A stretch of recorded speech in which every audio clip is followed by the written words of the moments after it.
Welcome to the SEEP Network National Webinar, Fossil Fuel-Free Investing, the Triple Bottom Line. My name is Deirdre McElroy. I serve on the SEEP Network's Planning Committee in the Endowment and Finance tracks and help with conversations and webinars like the one you all are attending today. Thank you on behalf of the SEEP Network to all of our attendees. We're thinking of you all, and we're happy to be with you today. And thank you to our financial experts today with 1919 Investment Counsel, Allison Bevilacqua, who's coming to us today actually from her real office in Cincinnati, Ohio. And thank you to Joanne Hansen, who is joining us today from her home office in New York. These two contributors today are great partners for you, for your endowment work, and they've been attending and supporting SEEP for many years, and I refer to them fondly and seriously as data divas. So we continue to advise you to stay calm, stay connected, and seek opportunity. We hope that today will help you with that. Let us pray. Holy One, we are your people and inspired by your Holy Spirit.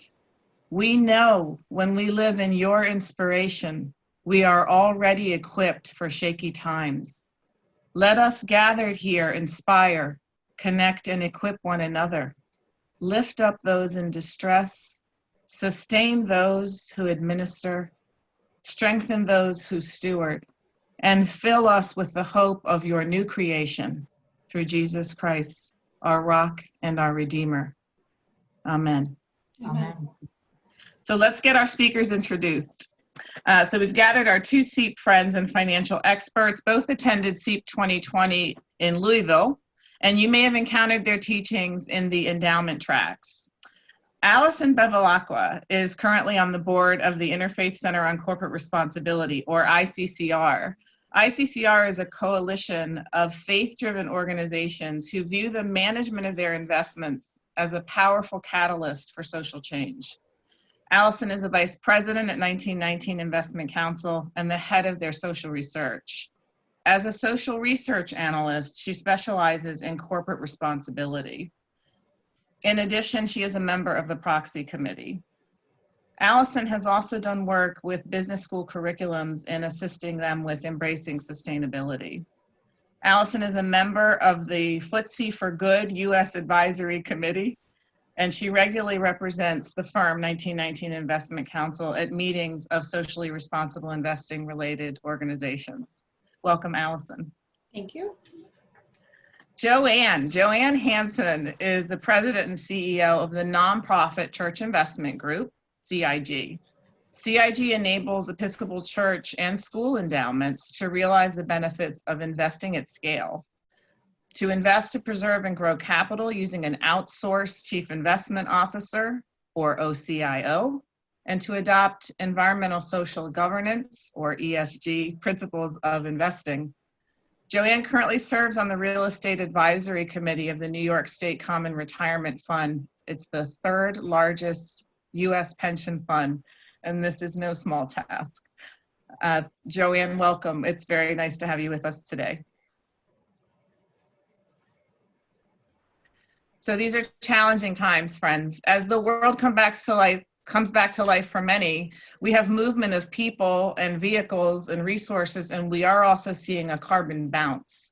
Tropical deforestation has gone up, deregulation has celebrated short-termism and extractive actions.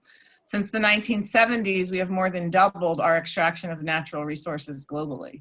Massive resource consumption, including electronic waste and fashion textiles with fast fashion and short-term trends and food waste, means we have good work to do, faithful people, in creating a more circular environment and a more zero carbon footprint.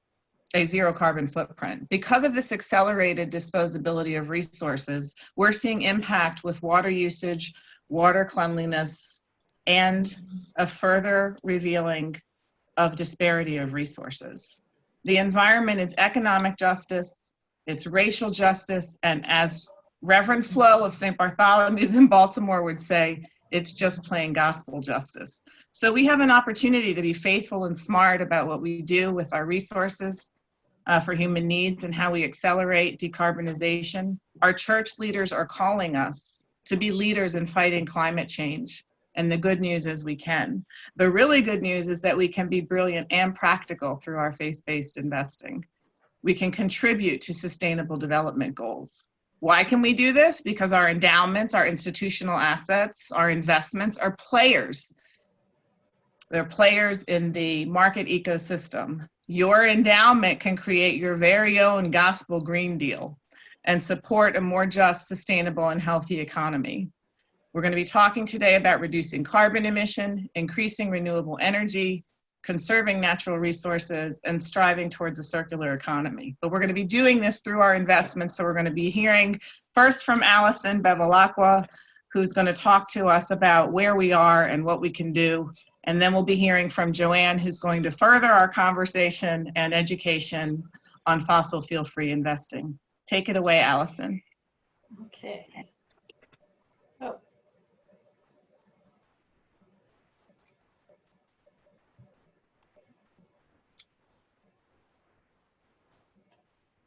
There we go. Thank you, Deirdre, for the introduction, and I appreciate the opportunity to connect with you all today. Things have been unsettled for us all, and while the immediate and urgent need is to pay attention to the pandemic, we need to not forget the importance of the longer-term threats to our communities and to our planet. And so that's why I appreciate the opportunity to talk about climate change today. Throughout my presentation, I'll introduce first socially responsible investing very briefly. We'll talk about the importance of climate change to investors. And along the way, I'll be asking some questions, not necessarily because I know the answers to them, but because I think they're questions that thoughtful and faithful investors should be asking of themselves and of their managers as we proceed along in these days. So let's begin. We have heard the terms socially responsible investing, environmental, social, and governance, and impact investing. And many of them are terms we hear that are used interchangeably. But I think it's important at the outset to kind of establish a common understanding of what we're talking about. And that is this definition, that SRI or ESG investing is an approach that specifically considers non-financial factors, that is, non-financial factors that are regularly looked at by your fundamental equity analysts to generate long-term competitive financial returns and positive societal impact. It's not one or the other, it's both. The number of investors using SRI or ESG has been growing for years, not only in the US, but globally. And it is clear that if you are currently applying SRI or ESG strategies or are considering doing so, you are not alone. And the more that investors shift their capital and preferences in a way that considers ESG, the more our companies will pay attention and make changes in how they address environmental, social, and governance issues, both in how they communicate and how they operate. It does make a difference. So today, again, we're focusing on climate and investing with a specific consideration to climate change and all that that entails. Climate change is taking place now, and there are consequences, and there are risks to our people and to our planet and to the profits. That is the triple bottom line. It is our opinion that responsible investing means we should consider how we can minimize or abate those risks, and how we can take advantage of the opportunities that may be presented to us in a way that reflects the values and faithful stewardship of the assets entrusted to us. I want to spend a minute on this slide to be sure that everyone can read it and absorb it, because this is one of my favorite quotes about climate change now, because it succinctly highlights the interconnectedness of people, planet, and prosperity. When climate affects our natural world, it affects our social and economic constructs. There are connections between us all, and they cannot be ignored. Earlier this year, the leader of one of the most well-known investment organizations announced to CEOs across the world that investors do care about climate change and climate change related risk and are willing to take action in their portfolios to address that risk. And I can tell you that when Mr. Fink issued his letter, it wasn't actually much of a surprise. It was nothing that we didn't already know, but it did send a little ripple through the investment community that someone of such standing would make such a statement clear. To be fair, it has taken investors in general quite a while to decide that climate change impacts specifically do matter to our investments. In some cases, companies were way ahead of investors. At this point, though, both companies and regulators and other economic players are taking action to mitigate and adapt to a changing climate. And these shifts in behavior need to be accounted for by investors. So let's look some more at climate change and why. Because the reason fossil fuel-free investing is an approach is because climate change is so present now in our society. It isn't really difficult to hear about it. The hardest part is really sifting through the information and deciding which of the points that are most important and the lens or the viewpoint that you need to assess and analyze the questions that are relevant to you. Which consequences are going to matter most, which impact us the most. This is a slide to talk about climate anomalies, and it comes from the National Oceanic and Atmospheric Administration. This is something they update every month. If you were with us in February, you'll recognize this slide. And while we can't go into all of the components of climate change, we can unwind some of these intertwined strings, and one of those is weather. Of course, weather and climate are not the same. Climate is global and over the long term, while weather is more local and something we deal with on a daily basis. But it does provide us one of those viewpoints into climate change impacts. So in January, the NOAA noted that in the span of 141 years of climate records, there had never been a warmer January than that month. And the temperature departure from average was the highest monthly departure ever recorded without an El Nino present in tropical Pacific Ocean. Moving ahead to just last April. The April 2020 average global land and ocean temperature was the second highest for April since records began in 1880. In Hawaii, the Caribbean, several European countries, North Central Asia, Africa, South America, and Australia all had the warmest or one of the warmest Aprils on record. In the meantime, the Arctic sea ice and the Antarctic sea ice extent were below average. The takeaway from these is that weather records are being reached and broken, and we need to consider what that means to us, to our communities, and to the companies we invest in. Carbon dioxide has been tracked at the Mauna Loa Observatory in Hawaii since 1958. Carbon dioxide is the most abundant human-emitted greenhouse gas and has the largest climate warming impact of the long-lived greenhouse gases. In December of 2019, CO2 in the global atmosphere averaged just over 411 parts per million. In May 2020, the seasonal peak of 417.1 parts per million was the highest monthly reading ever recorded. It's not exactly breaking news that carbon dioxide has risen over the decades, but it is important to point out that the growth rate is accelerating. In the 1980s, the growth rate of atmospheric CO2 was at about 1.6 parts per million. In the 1990s, it was about 1.5 parts per million.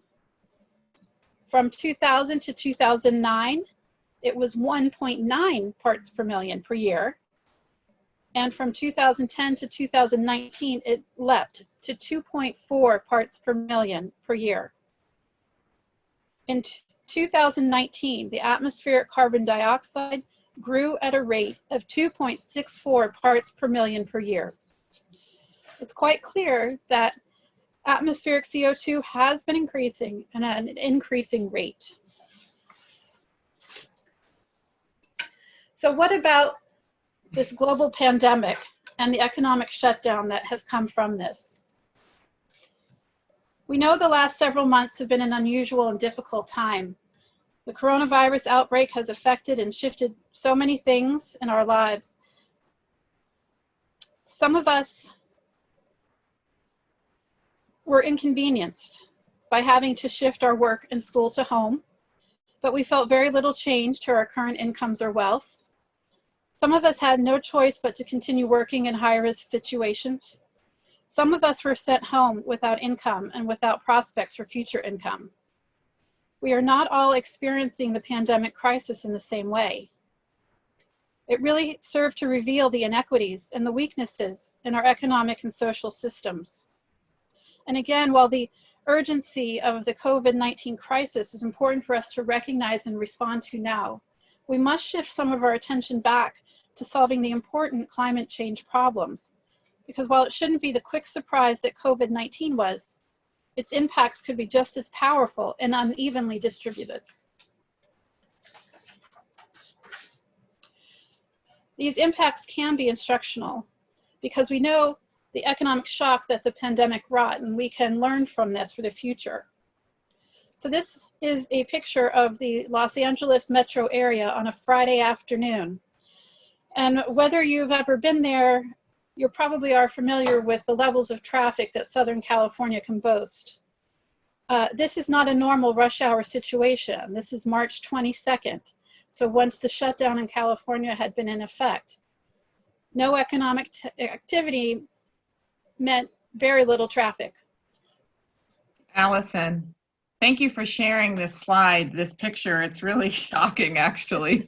And speaking of shocks, I wanted to see if you would share the information you've compiled about the shock to energy demand that we see as a result of coronavirus. Excellent question. I have that right here. Because of the slowdown in global manufacturing, this reduction in energy demand isn't really a surprise either. You can see on the right-hand side, at the very edge of the graph, how dramatically it dropped off. This is right at the time of the pandemic.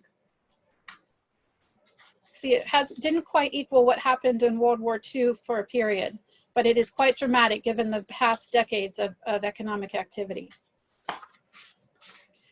Then I have another graphic you might like to see. This again is from the Los Angeles metro area. And the economic slowdown and the stay-at-home orders meant less traffic, it meant less manufacturing. So it did have a notable impact on greenhouse gas emissions and air pollution. The darker areas here do represent higher levels of air pollution from March 2019 compared to March 2020. There's no question that people on the ground and in their homes noticed a difference. I have friends in the area and they said as much to me. Remember that air pollution is closely related to public health and tends to have a disproportionate impact on poor and working class communities. So a decline in air pollution is a good thing and could have some health benefits. However, experts have cautioned that the impact is likely to be short-lived and really relatively minor in the grand scheme of things, as emissions and air pollution are expected to rebound to their previous levels once the stay-at-home orders are rescinded and the economy restarts.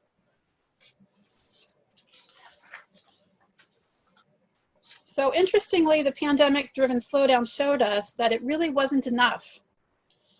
If you take a close look at this graph, you can see that the emissions clearly dropped, but an unplanned, uncoordinated, and dramatic set of events such as the pandemic set the global emissions rate back to that of about 14 years ago. And I mean only 14 years ago. The takeaway here is that even this global shock wasn't enough to bring greenhouse gas emissions to a place less than that at the time when the world's nations first recognized the need to bring emissions under control. So what will we need to do in order to get a handle on our situation? Again, the pandemic brought attention to some of the ways our activity impacts climate change, but what about how climate change impacts us? Here's a list of impacts, and I'm certain it is an incomplete list, but it is enough to get us started thinking about how complex our systems are and how climate change can impact the triple bottom line that we're all concerned about. One example is changing sea levels. This graph shows projected sea level changes along the coasts of the US. And we have seen in past years how relative sea level rise can increase the extent and the risk of damage when floods do occur. Changes in coastlines directly affect the people living there in terms of risk to home, life, and livelihood. Between 2000 and 2017, the Atlantic coast and Gulf Coast regions were hit by 13 hurricanes that each caused more than $10 billion in damages. So that is real money that states and businesses had to spend on repairs, and it wasn't available to be reinvested in the community or in business growth. Those are lost opportunities.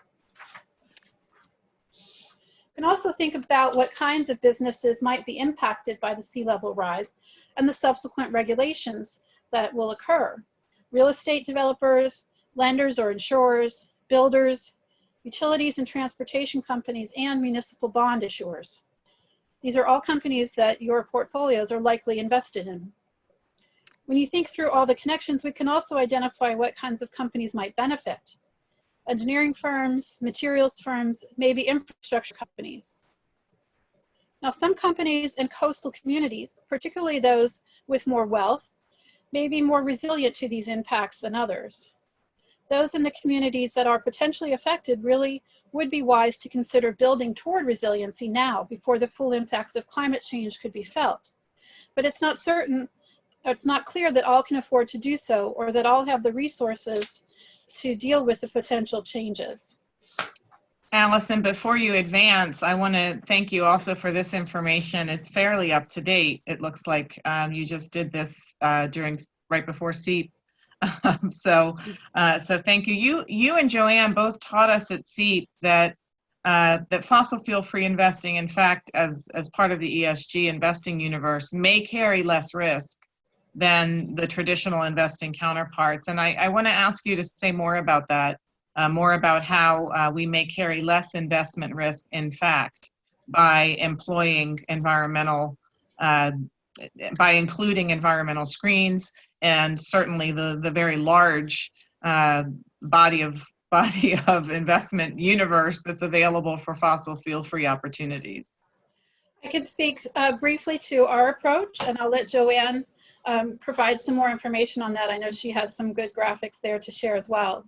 Great. But when we are considering companies for their exposure to climate change, we are thinking about how well prepared they are in terms of recognizing the potential impacts and the investments they're making to limit their use of greenhouse gas producing fuels, but also preparing their locations and their systems for the potential impacts that they might feel. Should there be a weather-related event? Should there be some kind of a tax placed on carbon? Companies that are better aware of the resources that they're using and the way that they can protect the company should shocks occur to those systems, we think are better performers in the overall. Thank you. So as this kind of leads into, we are, as investors, called upon to balance multiple factors when we're selecting our investment companies in which we want to invest. And besides the financial numbers from the companies, these factors include the corporate leadership and strategy and the resiliency built into those companies. And it includes long and short-term market trends, population shifts, political shifts, and regulatory action. And we also need to balance the risk of any given investment with the potential for a positive outcome. That is, the opportunity for the value add payoff. We're not just investing to protect on the downside. We also would like to see some positive upside from our investments. So this balancing act, we believe, must consider the implications of climate change that we just identified and more. We have to think about the impact on the companies if the risks and people, if the risks here were to actually occur. So if some of these things that we talked about could happen, we could see loss of life.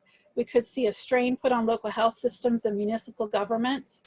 We could see stress on ecosystems and possibly food and water crises. Longer term, we could see increased migration or the exacerbation of geopolitical tensions.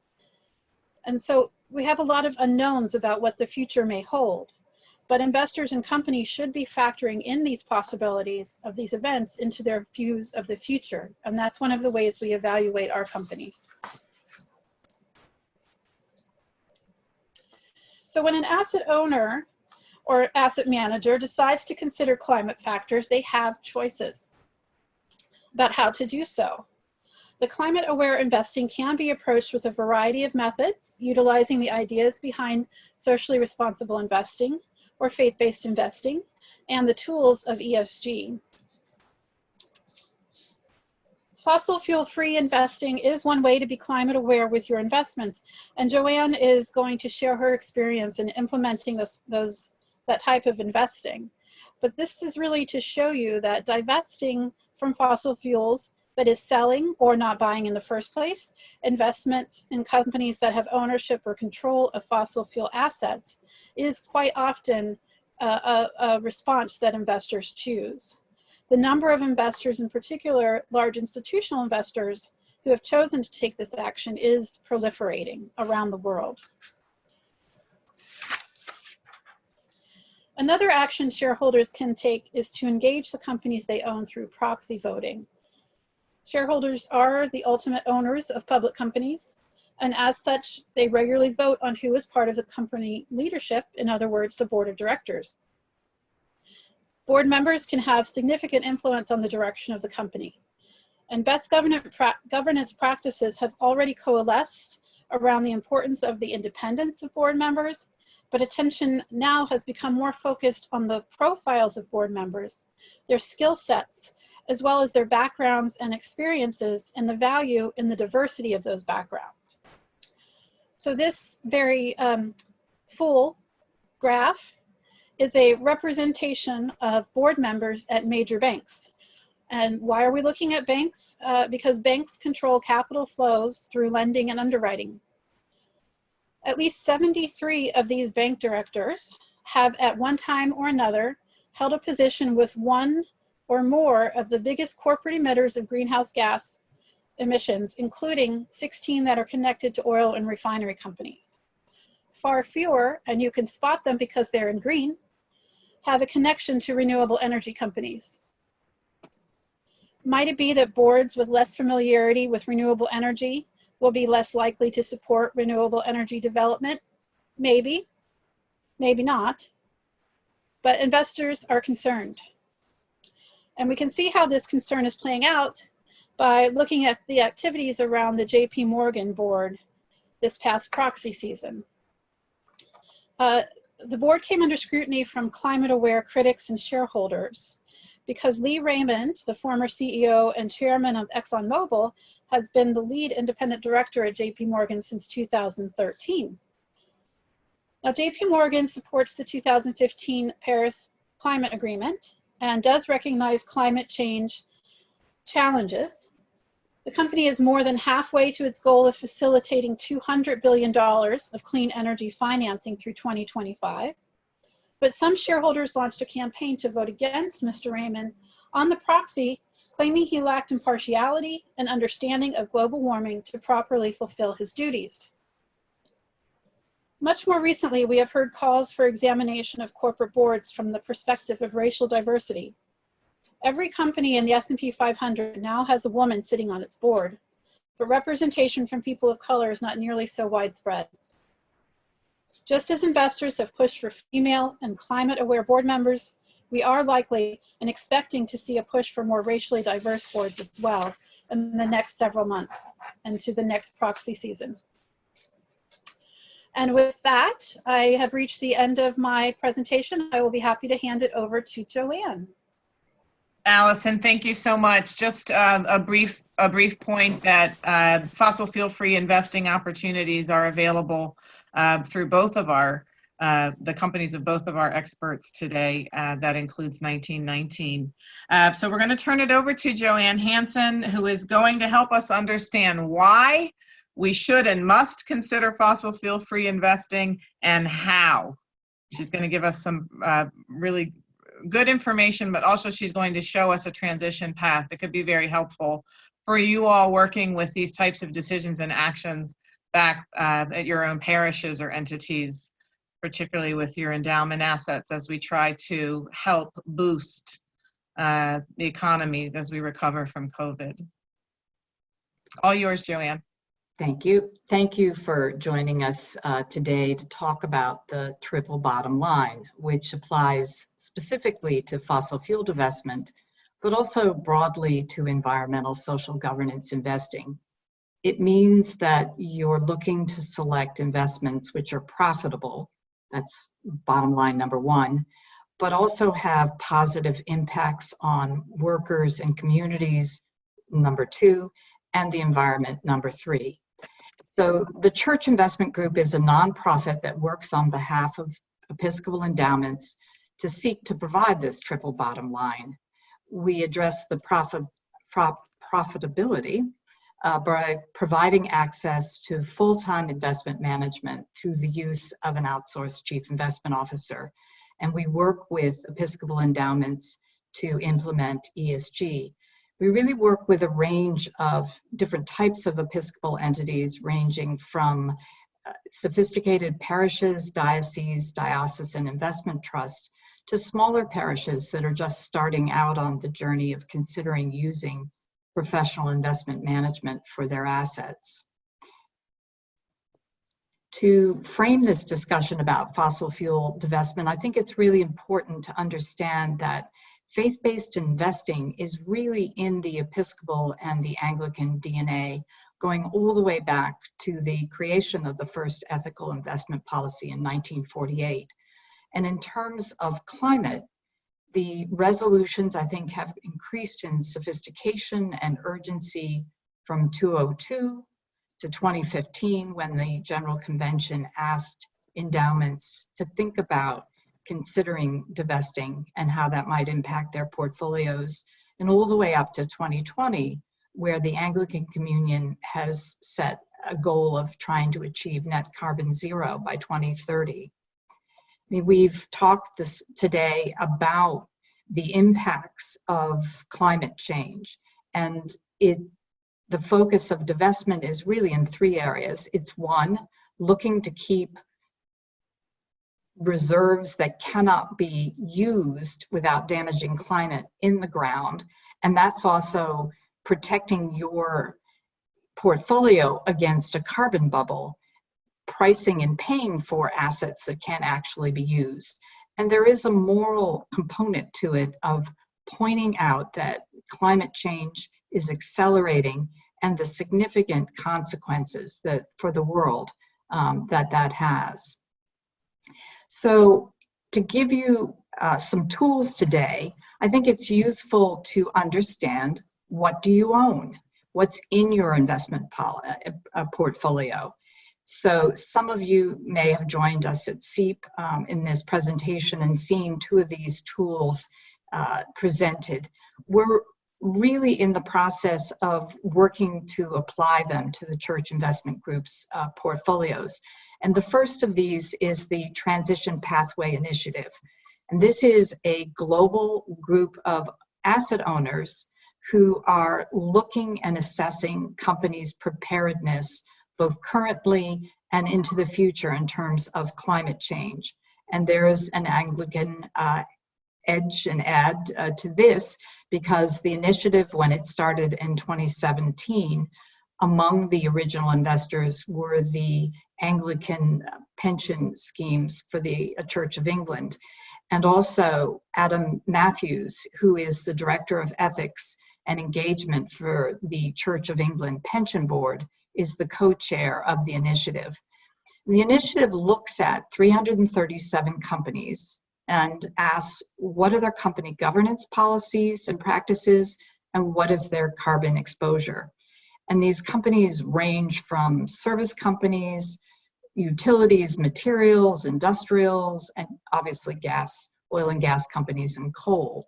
And if you look at the bottom left, you'll see that there's a scale there, and it ranges from 0, unaware or not acknowledging climate change, down through to 3, which is where, as in talking about board membership, do you have someone on your board, corporate board, who's knowledgeable about this?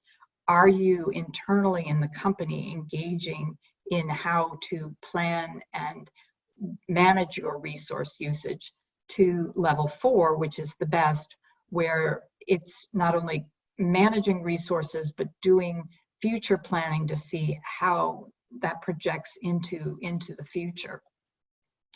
And this slide just looks at how the CIG portfolio, the companies that we have that transition pathway looks at. So the good news is that about 62% of the companies are level 3 and 4 companies, which means they acknowledge and are planning for climate change. And this is a free tool. You can go in, you can put in the name of the company, you can see how they're positioned. And this is what we're showing you is some of our US holdings and international holdings. We don't hold oil and gas companies and coal because we just believe that there are companies that have significantly better investment prospects and forward earnings potentials. And the second tool that you can use is the 2 Degrees Investing Initiative. And this looks at more granularly how companies are managing their energy footprints and how they intend to adapt their businesses to a lower carbon economy. This is also publicly available, and you can look at your equity and corporate bond portfolio and see what those companies are doing if they are seeking to achieve keeping us at a 2-degree transition as defined by the International Energy Agency. And I will say that the 2-degree tool is not nearly as user-friendly as the transition pathway. So CIG really benefited from Brown Brothers Harriman, who is our OCIO, doing the analytical work to go in and look at the footprints of the companies that we are holding. And this is a slide that compares CIG's positions to the MSCI index. And it really points out to you that if you are indexing, you have exposures in these areas. And CIG over coming 2019 into this year really began moving away from index positions and more to active positions where we know specifically what kinds of companies we own and what are their environmental, social, and governance characteristics. And I want to point out that only just a touch over 2% of our portfolio is in climate relevant sectors. We don't have that direct exposure to oil and gas, coal, aviation, and automotive, again, because we think that there are more profitable sectors to invest in. So I'm going to pause for a moment in talking about fossil fuel divestment, but continuing on the theme of know what you own, to tell you about another free tool, Just Capital. And they look at how companies prioritize worker treatment and customer and community relations. And what this slide is showing you from their research, that companies that focus on these aspects, and particularly now in the pandemic, have outperformed companies that don't make it nearly as much of a priority. And this is a screenshot from one of their recent webinars, which looks at the response of companies to COVID. So there are many health and safety responses, there are working from home responses, and community support efforts, customer accommodations, and that fortunately is well represented among America's largest employers in the 60s and up towards the 70s. 43% of the companies are providing paid sick leave, and a smaller number of companies are addressing backup dependent care or child care. But this is pointing out another area in which you can focus on the triple bottom line. So I mentioned we work with both smaller and larger Episcopal endowments. we have a multi-asset fossil fuel-free fund, which was seeded by All Saints Church, Pasadena, California, and it has no exposure in any of the major asset classes. So US equities, international developed equities, emerging markets, and fixed income. I would add, I'm transitioning to the larger endowments, but I would add that on the smaller endowment side, we also have a ESG multi-asset fund that does have exposure to fossil fuels in its emerging markets portfolio, but it is only 0.06%. So in many lexicons, that would be considered to be a divested portfolio as well.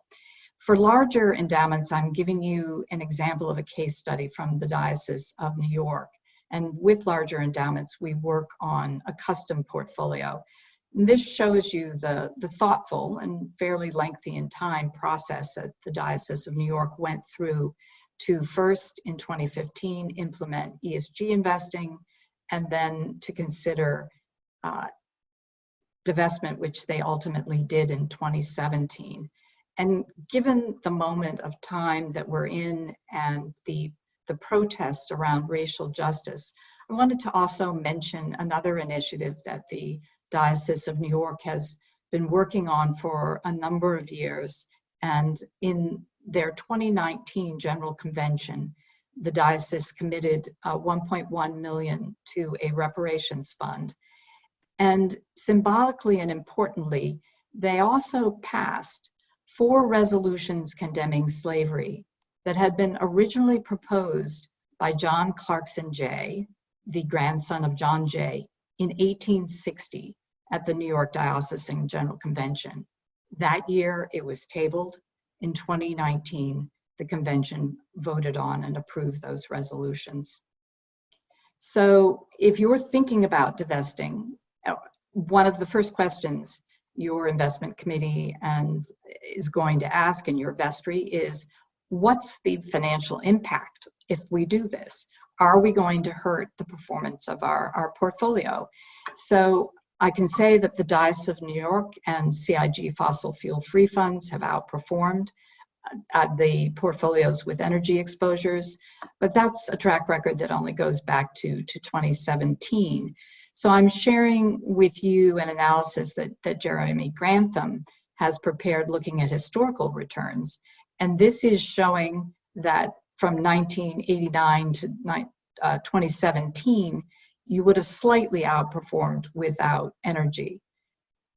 If you go all the way back to 1929, you would have underperformed by about 5 basis points.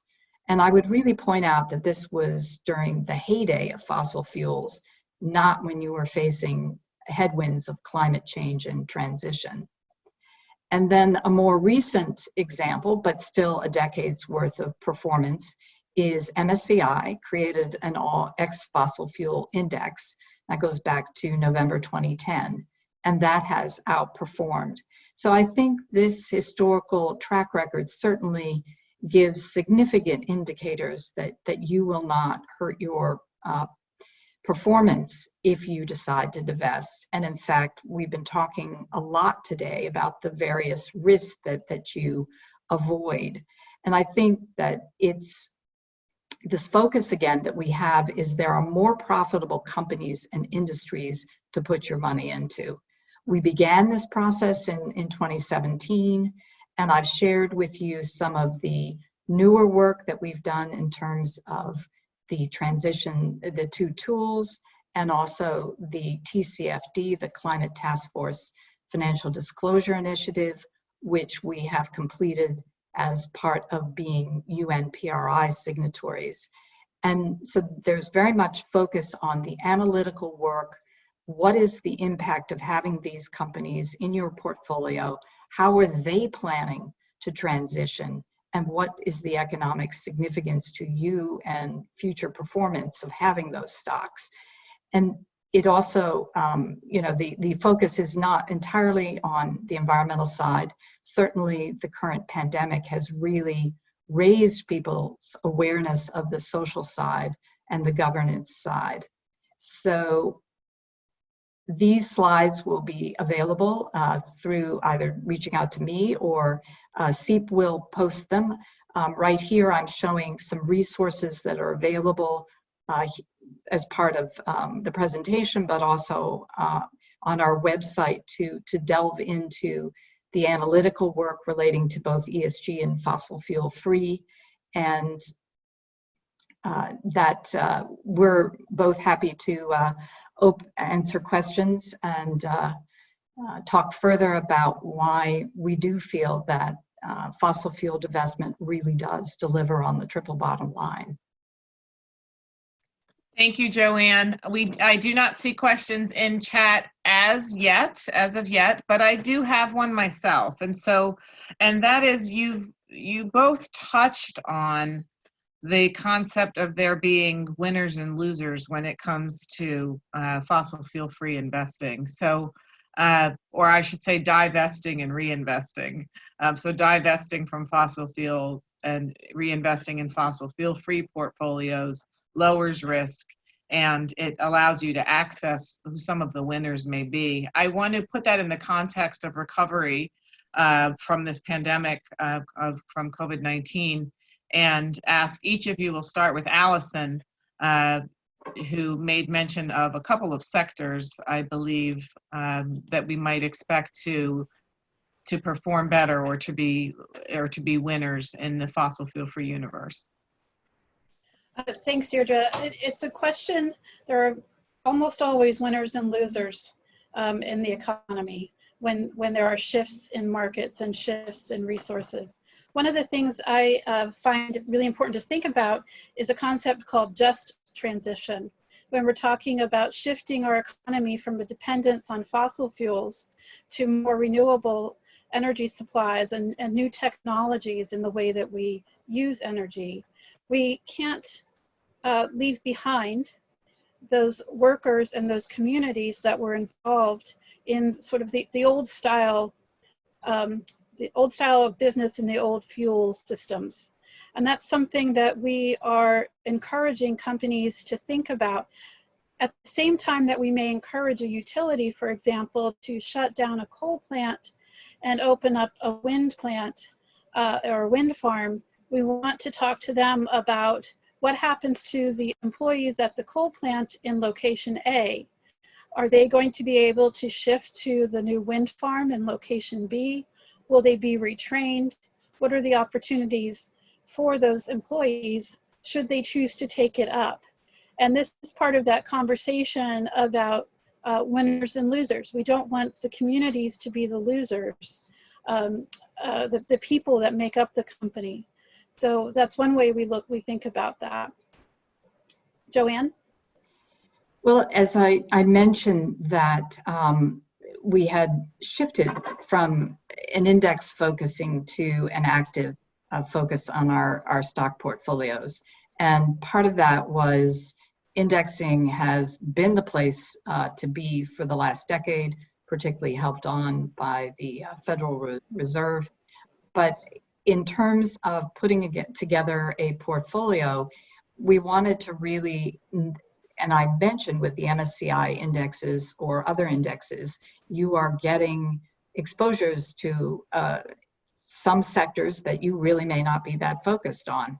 And so we really wanted to put together a portfolio that wasn't focused on aviation, wasn't focused on fossil fuel companies, and companies, sectors that we really felt will struggle as we hopefully deal with the upcoming climate change. And this discussion today shows that even with shutting down the economy, it hasn't taken us back to where we need to be. So it's an enormous challenge that we face. The related side, and one of the reasons I wanted to show Just Capital as a tool, is that we also want to be focusing on how are our companies treating their workers, and those companies that have better policies in terms of engaging with their customers and their workers have been more profitable. So our focus is on crafting specific companies that we understand and have delved into their profitability and their ESG characteristics. And that's how we're assembling the portfolio. And I've shared with you some of the tools that we're using to look in under the hood of how these companies are behaving. Yes, Joanne, the tracker, the corporate tracker that was included in your presentation is brilliant, really helpful. I was squinting at it, so I'll have to study it Yes. in greater detail when I can expand it so that I can see it. But I do really appreciate both of you highlighting and underscoring that issue, because it's also an intersection of, within responsible investing, of social and environmental investing and social and environmental quality, because a happy workplace, a happy workforce is an environmentally safe and an environmentally smart workplace or workforce. And so part of what we can invest in, whether we're adding a fossil fuel-free sleeve to what's otherwise a rising ESG portfolio or newly ESG portfolio, or just starting to enter into those conversations, whether we're 1%, 10%, or 100% all in, it's important to know that part of how we're making our profits is not off the backs of unhappy people. And so I think that hearing about the alignment of happy workplaces, healthy workplaces, responsible workplaces, and profit is actually fair to bring up in a conversation about environmental investing as well. So, Allison, did you want to add anything to that? No. Okay. Okay. I do think I think it's a fair thing to think about the future changes and the way that we want things to function for the benefit of all. And that's part of, I think, what you're saying, Deirdre. It is. So I think we can end with the St. Thomas Aquinas concept, right? That the common good for many is greater than the common good for a few. And I thank you, Joanne and Allison, Joe Swimmer, the SEEP Network, all of you wonderful attendees. We'd be happy to hear from you in the aftermath as things come up for you. And we will be providing resources for you on the SEEP Network's YouTube site. In addition to that, please join us next Monday, the 22nd at 3 p.m., where we'll be addressing portfolio risk with our friends from Morgan Stanley and BlackRock. Thank you, everybody, for joining us, and stay safe. Thank you, everyone.